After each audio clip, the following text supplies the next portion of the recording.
مجھے تو پتہ چلا آپ پر حملہ ہو گیا، آپ سلامت ہے تو ایسے لاکھوں بیٹے آپ پر قربان ہے. کمال یہ بتانا نہیں پڑتا میں عاشق رسول ہوں، عشق خود بول کر بتاتا ہے کہ یہاں عشق موجود ہے. ہاں جی توجہ، یہ تو سوال ہی نہیں ہے نا. کوئی کہتا ہے جی ہم عاشق رسول نہیں ہیں، یہ تو سوال ہی ہم نے نہیں کیا تو عاشق رسول ہے یا نہیں. عشق تو اپنے فیصلے کرنے میں خود بڑا دلیر ہوتا ہے. اب سعد بن معاذ کی ماں کو کسی نے پڑھا کر بھیجا تھا. حضرت ام عامر آئیاں میدان احد کی طرف، صحابہ کیا مائی جی تواڈے ابا جی شہید ہو گئے، فرمایا ابے کو چھوڑو حضور کی بات کرو. تے مائی اور اجے تے حضور میدان احد چن تے مائی نو کس نے پڑھایا؟ اقبال کہندا اے مپر ساز عشق وازنی رنگی عشق بہر رنگے کے خواہی سر برارد. اقبال کہندا عشق دے بارے بھی مت پوچھ تے عاشقاں دے بارے بھی مت پوچھ، جویں تو چاہویں نا حضور دا عاشق تینوں اس سے رنگ وچ نظر آئے گا. جی ہم بھی عاشق رسول ہیں، یہ تو ہم نے سوال ہی کبھی کسی سے نہیں کیا. جی ہم بھی الحمدللہ مسلمان ہیں، ہم نے تو تیری مسلمانی پر کبھی سوال ہی نہیں اٹھایا. یہ جی نہیں ایسی مسلمان نہیں، یہ تو سوال ہی نہیں ہے. مسلمان ہیں یہ جن کی میں بات کر رہا ہوں. ہووے عورت تے رستے پتہ چل جائے باپ مر جائے. صحابہ نے کہا جی تو فرمایا ابے کو چھوڑو حضور کی بات کرو. فرمایا حضور تو ٹھیک ہے. آگے آئیں پھر صحابہ ملے، انہیں کہا حضور کا کیا حال ہے؟ کہا حضور تو ٹھیک ہے، آپ کے شوہر بھی شہید ہو گئے. فرمایا شوہر کا میں نے نہیں پوچھا، حضور کی بات کرو. کیوں جی میں بھی الحمدللہ عاشق رسول ہوں، یہ سوال ہی نہیں ہے. تمہارے گھر آب زمزم ہے یا نہیں، یہ تو سوال ہی نہیں ہے. اجوا کھجورے تمہارے گھر ہیں، یہ تو سوال ہی نہیں ہے. تم نے حج کتنے کیے ہیں، یہ سوال ہی نہیں ہے. سوال یہ ہے کہ جن کے بارے میں قبر میں پوچھا جانا ہے، ما کنت تقول فی ھذا الرجل، بتا ان کے بارے میں کیا بات کرتا ہے تو. ہمیں لوگ پوچھتے جی ہم نہیں مسلمان. میں نے کہا یہ تو سوال ہی ہم نے کبھی نہیں اٹھایا، تم مسلمان ہو یا نہیں. سوال یہ ہے کہ جب حضور کی عزت پر حملہ ہونے کا مقابلہ کرانے کا بات آئی، تو بتا اس وقت کہاں سویا ہوا تھا. بس یہ سوال ہے ہمارا. اس سوال کا جواب چاہیے، ہمیں نہیں چاہیے تیرے گھر زمزم ہے کہ نہیں. کیوں جی اے اقبال یہ زائران حرم سے پوچھے کوئی کہ حرم کا تحفہ زمزم کے سوا کچھ بھی نہیں. بہرحال یہ موضوع دوسرا ہے. حضرت سعد بن معاذ حضرت ام عامر اگے آئیاں. پھر صحابہ تو پوچھا دسو حضور دا کی حال ہے؟ فرمایا حضور تو ٹھیک ہیں لیکن تہاڈا بیٹا بھی شہید ہو گیا. فرمایا میں نے بیٹے کا نہیں پوچھا، حضور کا. انہوں نے کہا حضور ٹھیک ہے. پھر آگے آئیں، پھر پوچھا کیا حال ہے حضور کا؟ فرمایا حضور تو ٹھیک ہے، تمہارا بھائی بھی شہید ہو گیا. کیوں جی ہن ذرا تصور کرنا، چلدے ہیں جب حضور سامنے آئے نا تو فاخذت بناحیت ثوبی، حضور دا دامن کرم پکڑیا.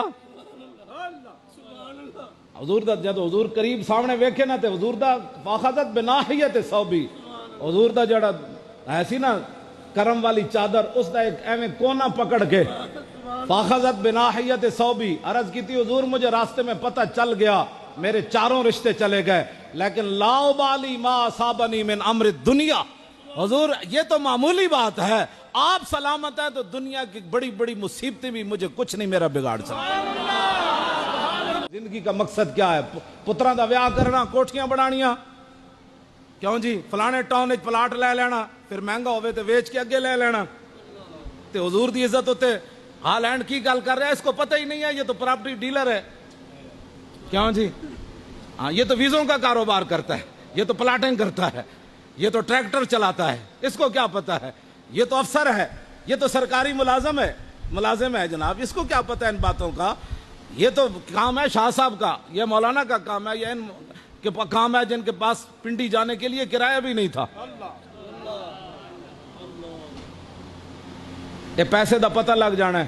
حضور پنڈی جاندے تک سانو کچھ سے سرمایہ دار نے رستے میں ساڑھے پورے قافلے نو پانی بھی کسی نہیں پلایا. سنیوں کا پیسہ کدھر جاتا ہے؟ لاہور سے لے کر 300 کلومیٹر سفر بنتا ہے. یہ باتیں کرتے ہیں ہم بھی عاشق رسول ہیں. عاشق رسول جو ہوتے ہیں وہ گھر کا سارا سامان حضور کے پاؤں مبارک میں رکھ دیتے ہیں. جو عاشق رسول ہوتے ہیں وہ 950 اونٹ لا کر 50 گھوڑے حضور کو دے دیتے. پھر سونا چاندی کی گٹھڑی عثمان غنی باندھ کر لائے اور حضور اتنے خوش ہوئے کہ اپنی گود میں یقلبھا، حضور ایسے اچھال رہے تھے عثمان غنی کا مال. فرمایا ما در عثمان وما عمل بعد اليوم، ما در عثمان وما عمل بعد اليوم. میں کہا یہ کوئی سوال ہے کرنا؟ ہم بھی عاشق رسول ہیں. ہمیں پھر لوگ تنقید باتیں کرتے ہیں. ساڈے منڈیاں دے حضور رنگ سیاہ ہو گئے سرمے دی طرح. انہاں کنٹینراں تے بہ بہ کے نہ کسی نے پانی دا استقبال کیتا ہے، نہ روٹی دا کسی استقبال کیتا ہے. لیکن مجال ہے جے کسی دے ایک تے چہرے تے بھی ملال ہوئے. یہ غازی یہ تیرے پر اسرار بندے جنہیں تو نے بخشا ہے ذوق خدائی، دو نیم ان کی ٹھوکر سے صحرا و دریا، سمٹ کر پہاڑ ان کی ہیبت سے رائی، دو عالم سے کرتی ہے بے گانا دل کو. یہ میں شعر پڑھدا سی، مینوں سمجھ نہیں سی آندی واللہ. میں اس دن بندے نو ویکھ کے سمجھ آئی مینوں. بادشاہ تو پوری دھوپ برس رہی ہوئے، تھلو پانی بھی کوئی نہ ہوئے. تو میں کہتے سی اقبال ایک کیویں گل کر دیتی، دو عالم سے کرتی ہے بے گانا دل کو، عجب چیز ہے لذت آشنائی. لو جی سعد بن معاذ نے آخر تے دعا کیا کی تھی، اللہم ان کنتا اب کہتا علی نبیک من حرب قریش. یا اللہ جے تو اپنے نبی دے اجے رکھی نہ گل اجے باقی ہے کہ تیرے نبی دے مقابلے اے قریش نے پھر ایویں لشکر لے کے آنے تو فاب کی نہیں لہا، پھر میں نو موت نہ دیویں، پھر میں تو میری زخم ٹھیک کر دیویں، پھر میں نے تو موت نہیں دینی جے تیرے نبی دے دشمنہ پھر آنا ہے مقابلے تو فاب کی نہیں لہا. وَإِن كُنْتَ قَطَعْتَ الْحَرْبَ بَيْنَهُ وَبَيْنَهُمْ، جے یا اللہ انہاں کافراں پھر تیرے نبی دے مقابلے چ نہیں آنا تو پھر فق بِإِذْنِهِ إِلَيْكَ، پھر میں نے تو موت دے دینی، ایسے زخم نہ تو میں نے موت دے دینی. لیکن ایک شرط ہو رہے موت واسطے، اللہم لا تمتنی حتی تقر عینی من بنی قریظہ. یا اللہ جے موت بھی تو دینی تو دوسری شرط ہے. دسو جی اس کو حضور کہتے ہیں شان محبوبی. کیوں جی؟ موت دینی تو پھر انج دینی، نہیں دینی تو پھر انج دینی، دینی تو پھر وہ واسطے ایک اور شرط ہے. یہ ہے شان محبوبی. ہاں جی یہ وہ بات ہے جی اقبال کہتا ہے کہ مومن کو موت دیکھ کر پیچھے ہٹ جاتی ہے. انہوں نے کہا یا اللہ میں نے موت دینی تو پھر ایک اور شرط ہے. بنو قریظہ جنہ تیرے نبی نال غداری کی تھی نا، انہاں دا انجام وکھا کے میری اکھاں جب تک تو ٹھنڈیاں نہیں نہ کرنیاں تو میں نو موت نہیں دینی. یہ دے وچ ہے جی میں نو اتنی لمبی زندگی دیویں، میں پوترے ویکھاں پتر ویکھاں. 33 سال پھر آپ دے پتر بھی اجے نکے نکے سن. وہ تو بعد حضرت انس کو آئے، حضرت واقد آپ دے پوترے تے انس بن مالک پوچھا منڈیا تو کون ہے؟